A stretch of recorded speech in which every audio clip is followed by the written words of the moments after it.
everybody, and welcome to Coach's Corner. There were two upsets this week in collegiate football. South Florida upset Auburn 26-23 in an overtime win. Auburn was its own worst enemy by not executing the kicking game and committing 5 turnovers. The defense played brilliantly but got worn down in the fourth quarter because of the offensive turnovers. They played defense most of the night. And the old ball coach, Steve Spurrier, got a big win over Georgia. The Gamecocks upset Georgia 16-13. That'll help us recruit in the state of Georgia. The Ducks from Oregon did not upset Michigan, beating the Wolverines 39-7. Michigan just is not a very good football team, and there will be more afternoons like the ones they faced the last 2 weekends. In SEC play, Alabama continues to roll. They play outstanding defense and have greatly improved their efficiency in the red zone, but the jury is still out, and the coming weeks, beginning with Arkansas this coming weekend with McFadden and those other backs, will unfold how much they've improved. By the way, Mike Schuler's employed again. He got a coaching job as a quarterback coach down with the Jacksonville Jaguars. Tennessee rebounded from last week's loss to California to take an easy 39-19 win over Southern Miss. Florida overpowered Troy State 39-19. Mississippi State looked like a different team in defeating Tulane 38-17. They play Auburn this coming week. Kentucky had an explosive offensive explosion, destroyed Kent State for the Mid-American Conference 56-20. A lot of big scores. Ole Miss lost to Big 12 Conference Missouri 38-25. And LSU, I think it was the New Orleans Saints disguised as LSU Tigers, humbled Virginia Tech 48-7. I never thought I'd see anybody score 48 points in Virginia Tech. On the national scene, 80-year-old Joe Paterno keeps giving hope to the geriatric crowd. The Nittany Lions soundly defeated an offenseless Notre Dame. Notre Dame is in for a long season also. The Sooners humbled once powerful Miami 51-13. Whoever thought anybody'd score 51 points against Miami? Georgia Tech continues to roll 69-14. Watch out for they beat Sanford, but watch out for the Georgia Tech Yellow Jackets. They're a good football team.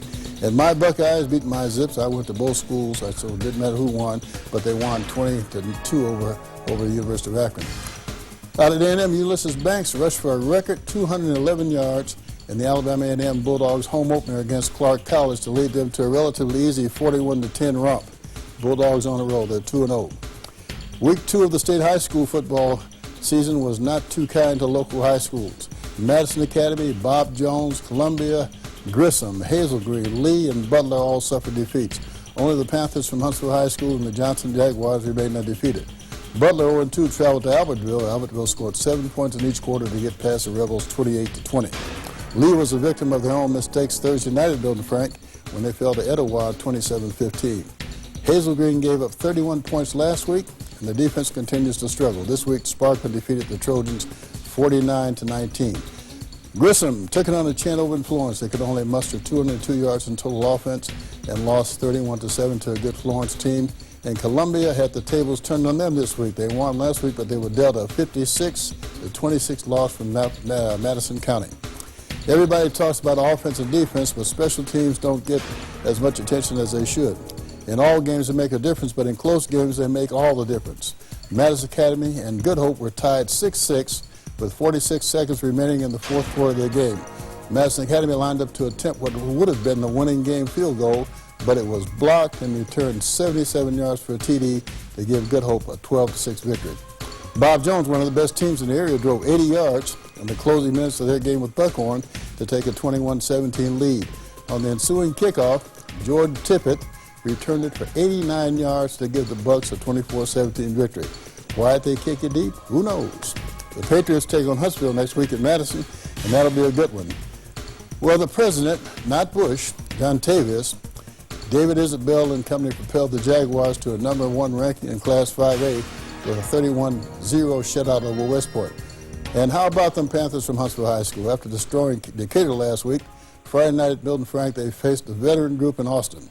In a workmanlike fashion, the Panthers amassed 31-0 lead and cruised on to a 31-13 victory. Lewis Gibson had a big night throwing 2 TD passes to Daniel Lumpkin and Ross Ivy.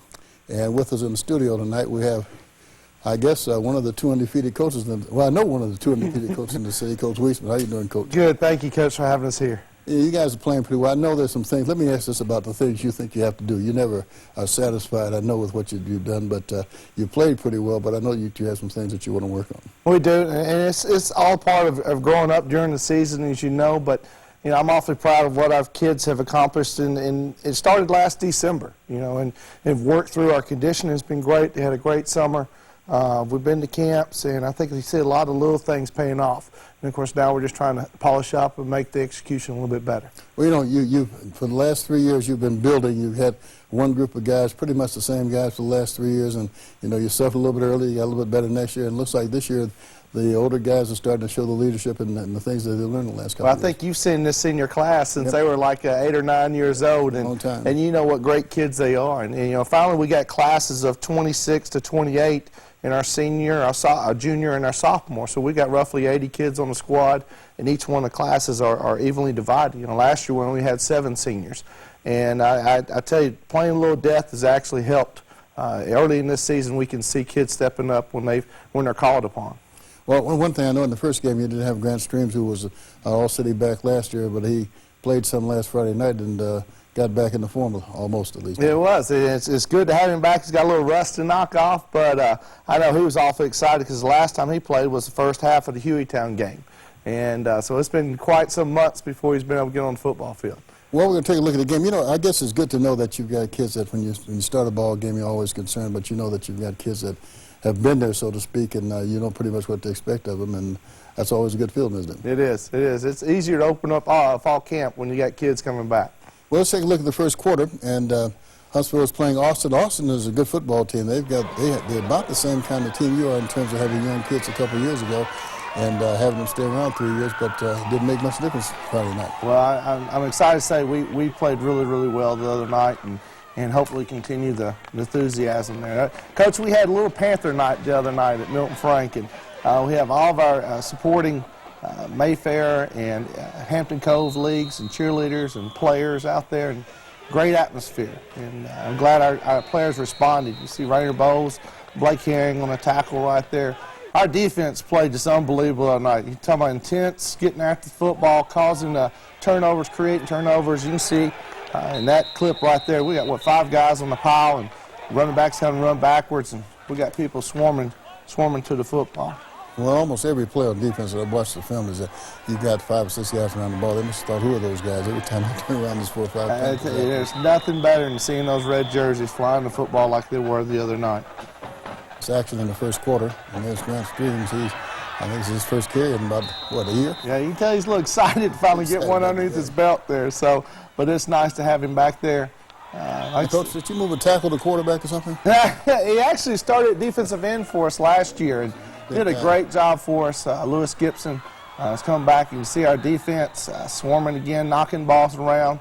Actually, that one came back to the quarterback, and then he fumbled it, and we got onto the football. So, looking for opportunities where they come up.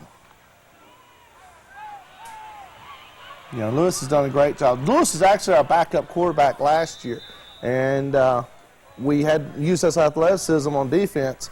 You can see he's at 6'4", about 230, and he's done really well for us. Unfortunately, you talk about the kicking game, some of those things we got to polish up on and right off the upright there. Well, you get down in the scoring, and I know there's one thing that you want to improve. You get down in the red zone, you want to put it in the end zone, but pretty soon you do get it in and continue to score. Here's one of those players we see stepping up. It's Eric Westbrook. We had an injured wide receiver the other night, and he stepped in there and did a great job for us. And here comes Grant again. It kind of looks like the Grant of old. He's getting there. So he's doing a great job. It's tough to keep a kid like that out of the lineup. I know he wanted to play probably last week. He did. It took, I think, the doctor, his mom and dad, myself, and the trainer all trying to convince him it's best for us to hold him out another week. And luckily, he had a good night the other night. I think he sees our reasoning behind the holding him out there. So Blake Herring scores. We go kick the extra point there, and I think we go up, was it 7-0? 7-0 right here. And last part of the first quarter. And there's a method to your madness inviting all those young people out there. Those kids, they'll end up being in middle school and come to Huntsville High. They'll have a bunch of, pretty soon you'll have about 300 football players out there. Judge, I love it. I turned around in the third quarter, a timeout or something, and was trying to see what was going on the bench to try to get somebody. And I looked around, and the stands were full. They were packed. It's one of the biggest crowds we've ever had on our side in quite some years. Well, that's great to see, especially on Friday nights, kids out there at the football game doing something that's positive. Well, you're leading 7-0 in the first quarter. I know you weren't happy that you didn't get the ball in the end zone in the first drive, but you end up getting a touchdown there in the end of the first quarter. You could see our defense, they come definitely ready to play that night, the other night, and our offense was almost there. It's one of those things you could feel it, but we just couldn't get it executed to the best of our ability. Well, you know, one thing about when you can play defense when you can't do anything else. Exactly. And the defense kept them bottled up and finally got a chance. Well, let's look at the second quarter. Huntsville takes the lead in the opening quarter, 7-0. Let's take a look at the second quarter. I think one of our best spectators, Erin Ward, is sitting right there in the stands. She's up there. In the middle, that's Keith's daughter in the middle. Exactly. Director of ATV out here. Again, you see the pressure we're putting on. We got guys running the football. Nice little executed screen. We got some guys running the football and excited about playing. That's what's neat to see. You know, when you're hitting those backs with 3 or 4 guys, pretty soon they start not wanting to carry the ball too much. Start looking around for where those red shirts are coming from. Again, you know this young man, Ross Ivy. You're talking about a dependable young man, and on punt returns and offense, he's doing a great job for us coming in. Yeah, it's interesting because like guy catches punts, they say, well, he didn't run back many. But the big thing is to catch the ball. I haven't seen him drop one back there. That's very important. Coach, you know how it is. That ball gets special on the turf now. It gets rolling around down there. It can cost you about 20 yards in a few seconds here. So you got the defense flying around and knocking down passes and chasing the football. Big sack right here by Jonathan Erskine, one of our defensive linemen. We got, like I said, we got some depth and we got some competition. And these guys are flying around to the football and making big plays when they have to. And you know, a lot of referees will call that's a that, 4th down play right there. you know, a lot of referees will call that excessive celebration. But here's a kid that's just energetic and happy that he made it. And I've seen him make that call 2 or 3 times. Great catch right here by Joe Lewis Fleming. Another one of those young men you've seen for about 10 years here. Just great job bringing it in, allowing the catch to occur. And I think his left foot touched before the right foot came in. Oh, definitely, Coach. There's no doubt about it. And Jeremiah Fuqua, one of the depth in the running backs, I think he's scored in every game we've had, though. And so it's nice to see young men coming through like that, and you see his teammates are awfully excited for him, too. Martin Patton comes in with a PAT, and I think that's our 2nd touchdown for the evening there. Right away, you get them in bunches, scored at the end, then come right in the middle of the second quarter, you get another one. And right now you've got them in a bind. There's no place for them to go out there. That defense is really hustling. Yeah, you see Will Hall coming off the edge, does a great job reaching up for the ball and causes a fumble, and we're right there to capitalize and cover it up. And again, we come away, we can't punch it in, but Martin Patton does a great job and puts it through for us, and we've gone up 17-0 at this point. It seems like you always come up with a good kicker. Well, we got to go look for them. We got to look for them. We're blessed with some talent. See, again, Coach, there's 5 guys right there. Our defense, Thompson McMurtry leading the way. Joe Lewis Fleming again catches a nice little slant route, moves the ball. This is right before the halftime. We got to execute and make sure we can put some points on the board. And almost tipped and intercepted almost.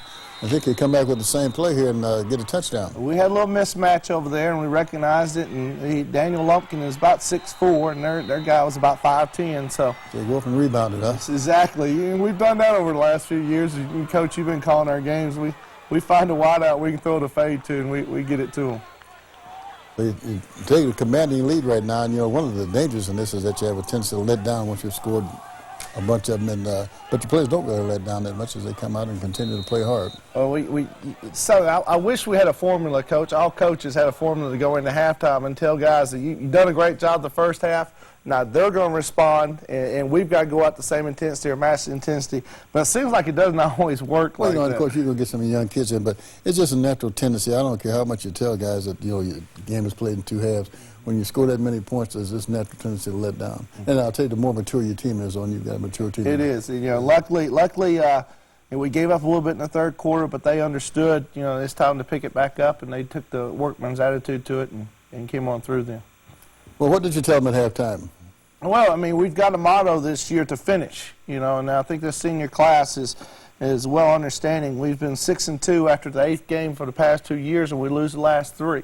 We finished up the last 2 years 6-5. We're so close to breaking out some great years, but we didn't have the ability to finish for some way or some reason. And so since last December, the players have heard finish, and that's the one motto we came in at halftime right there is for them to understand that this game is not over.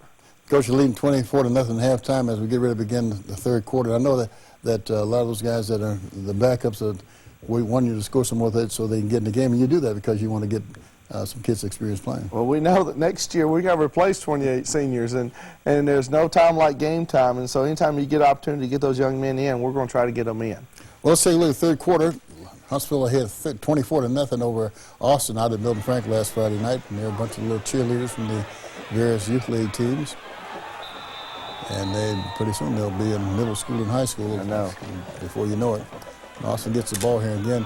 He's under duress pretty much all night long as he tries to get open to throw the ball. You know, and Coach Norwood and them, they've got a good football team. You know, it's not a surprise they won the last 4 out of 5 games at the end of the year last year. They opened up with an impressive win over Hartsville. So they've really won 5 out of the last games with these kids. And to bring them back this year, they've got high hopes, and rightfully so. They've got a good football team. And like a good football team, you're not going to keep them down. They responded well. Luckily, again, our defense, you can see there swarming is Taj Tyler, Daryl Martin, Jimmy I, and several others. They're going to it. So we stop them. They're going to 4th down. Going in 4th down on our goal line there, and we stop them with incomplete passing, and we take it over on downs. You know, a lot of times when you come out like you did, hitting on defense, teams really start to wonder if they can move the ball against you, and they start making mistakes. You forced a lot of errors so far in the football game. You know, and we got conservative here too in the third quarter. We want to protect our lead as much as we could. We tried to run the ball. Of course, they're bringing a house. I thought Coach Towns from A&M was on their sidelines there for a second, so I think he was bringing 8 or 9 guys to stop our run. And then, you know, again, turn it around, and they move the ball well. And, you know, like I said, they've got a young man, a quarterback that is awfully good and elusive and knows what to do with it. I'll tell you what, every time he's dropped back to pass, he's had to escape. You guys getting good pass rush on him. Yeah, something about team speed, and Coach, you know it too. You can't coach team speed, and it sure is a blessing to have it. And throw it out everything but speed, that's true. Throw it out to Grant Streams there. He gets up the sideline, makes things happen. We see one of our blockers right here, Tyler Johnson, pushes his man about 15 yards down the field. They called a penalty on that. He was just using him as leverage to get up, and they called a penalty for pushing him down. I'll take that 15 yards. So I was trying to correct him too, Coach, but they wouldn't listen to me very well. So, but again, you can see our kids getting after it. We've got some other kids in there now, and it's great to see them executing the form. Again, Ross Ivy, we talked about him earlier, with Rainer Bowles back there returning punts. And nice little return there for about 10 or 12 yards and protects it well. Daniel Lumpkin probably had one of the best games he's had, Coach. He's a starting safety for us, and with the injury of our wide receiver, he played about 70% of the snaps on offense too the other night, and really, like I said, caught a touchdown pass. And well, you got some playmakers. You got 2 or 3 guys that make plays, and that's you know, you don't need. Actually, if you got one, you're doing well. But you've got 2 or 3 guys that are capable of making big plays. So at the end of the third quarter, you're leading 24-0, and game's pretty. What you playing defense? You know the game's never won until the end. But right now, of course, I can sit on the sidelines and say this, but there's no way they're going to score 24 points in the fourth quarter while you're playing defense. But of course, you can't say that. That's easier said in the stands than it is on the sideline. I'm a good fan right now. Well, Coach, I say you never have enough. No. Well, let's go into the fourth quarter. Huntsville leading 31-0 at the end of the third, and of course, you're getting some of the young kids that are playing. We got another shot of the cheerleaders from the International League, I believe, isn't it? I think it is. Yes, sir.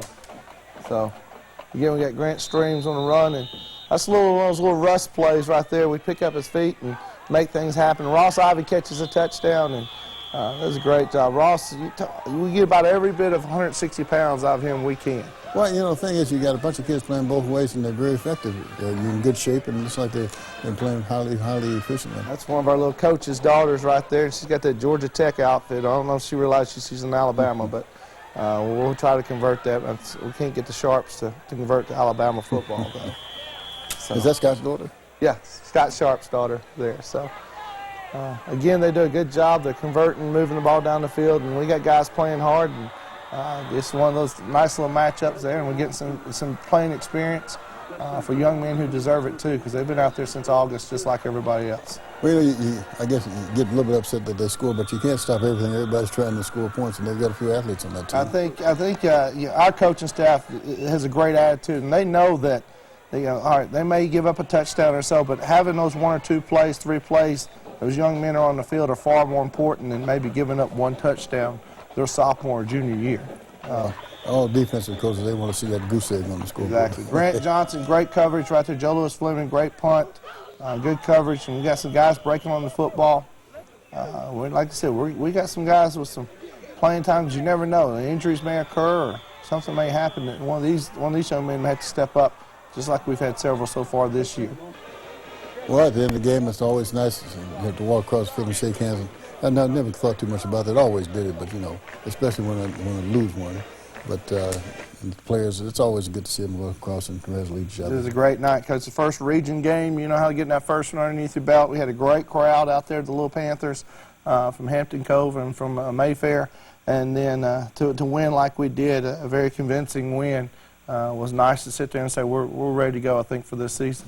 Well, we're going to take a break, and we'll come back with some special guests after the break. We'll see you in just a minute. Stay with us, please.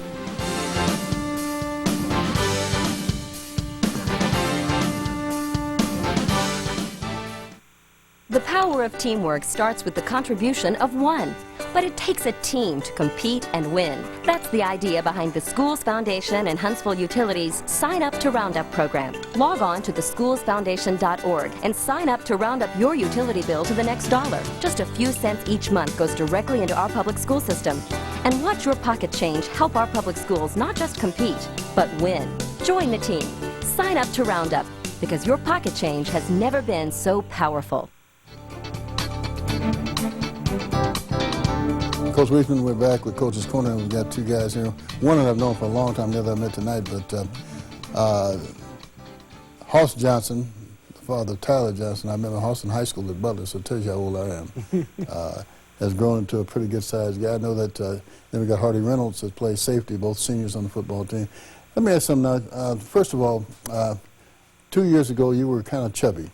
I'm just going to say it outright. But now you've slimmed down, and, you know, how much weight have you lost in the last couple of years? About 45 pounds. 45 pounds. Is that because of Coach Wieseman, or because you decided you had to do it yourself? Combination of both. Combination of both. But it made you a better football player, I think. Yes, sir. Now, you guys have been together for 3 years, basically, no, actually, you've been together for about 6 years with all the guys, most of the seniors on the team. How has that helped cement what you are as a team right now? Well, as the seniors, we're the leader of the team, and we push the team to where it's going to go. We're going to make the team go and run, and we work together. As the seniors go, the team goes, and we work together real good, and it makes the team just that much better. I noticed that you started off playing offense, and you started playing some defense, didn't you, last year a little bit? No, sophomore year I played defense because we had a lot of seniors on the offensive line, Joe Waller and Leon Corbet and all them, and I played defense. And the middle of the season played defense, and last year I played offense. You mentioned Waller. He's playing down at UAB right now. And I remember seeing him too. And now, Hardy, you're a senior and you're a defensive back. Yes, sir. Did you play in the international league with these guys? I did. Well, I started football 7th grade, and I was with the Panthers. You were on. I was in Cougars. Cougars, yeah. So I played in the Mayfair League, in the International League. Well, I'll tell you what, you guys had a great year. Now, as a defensive back, you get to cover these guys. You know, in the next couple of weeks, you're going to be facing pretty good receivers. How do you get yourself prepared? Well, just all the drills that we've been going through with Coach Betzel. He's been a great coach for us. He came in, I guess, last year and has been working with us a lot and has helped me a lot on my coverage because I'm not the fastest guy. So guarding all these receivers, just have to get in their way. So. You know, now you've had 2 football games where you played pretty well for 3 or 4 quarters. I don't know that Coach Wieseman believes you've played full quarters of football yet, but you played some teams that traditionally are pretty good football teams down at Decatur and this week up in Austin. And, you know, you're preparing for Bob Jones this coming week. And you guys are really kind of on the 2 teams you played. So in terms of Bob Jones, another 6A team that's on the road, how are you getting prepared for them? Well, hopefully just the same way we've been doing the other teams. It seems to be working well for us. And hopefully not to change much, just like Coach said earlier, we need to just finish. So. Well, it's been enjoyable. I haven't had a chance to watch you except in the Jamboree game, but I'll see you this week because I broadcast the games at Bob Jones. And I have to say this, that I can't root for you, at least in public, but I feel a kinship to this group that because I wasn't coaching at Metro League when they played, but I remember them beating Metro League 30-0, And we're always saying that if that group stayed together, that by the time you got out of high school, you'd have a great football team. And it looks like it's come to fruition. And well, to keep on doing with you, what do you guys plan to do when you get out of school? Have you made up your mind yet in terms of what you're going to do in college-wise? I have not yet. I've been looking at Alabama and Birmingham Southern, probably the strongest. So. Decide what you want to major in, or just undecided on that too. A lot of us had these undecided when we get ready to go. Yeah. It'll come clear pretty soon, though. What about you? Well, Mr. Tyler? I have a little bit of a push. Yeah, I can imagine you do. To go to Alabama, so I'm probably gonna go there. I'm not sure what I want to do, but I'm probably just gonna go down to Alabama. Well, Johnny would probably convince you to go to Mississippi State, wouldn't he? I don't know how long I've listened to Johnny's information. There'd be a heresy almost in the Johnson's household if you decide to do something else. But regardless of what happens, so you guys have had a good run, and of course there's a lot of season left. I know you know the old adage, taking one at a time. I know you do that because the coaches demand that. But it's been a pleasure watching you, and I want to wish you the best of success. Thank you, Coach. And next time you come on, I guess maybe in 4 or 5 weeks you'll be whatever it is, an O. I hope. Well, we're about 4-0 at the time when we come back after our homecoming game. Oh, you'll be in 2 weeks. Yes, sir. We So play Hayes Greene up at A&M, and it's a new new movement. That's right. I know that. Probably need to get that word out to the public there. We've had to move our game from Thursday night to Friday night. We'll play at A&M up there at our homecoming game. As Coach Hicks was on and mentioned that they was trying to get that going. I'm glad that we be able to play in a nice stadium and with all the big lights, and that'll be great. But Coach, we want to wish you the best of luck, and hopefully 2 weeks from now that we can sit here and go 4-0. I hope so too. Well, that'll do it for Coach's Corner this week. We'll be back next week, and we hope you'll be with us. Thanks for watching. We'll see you next week.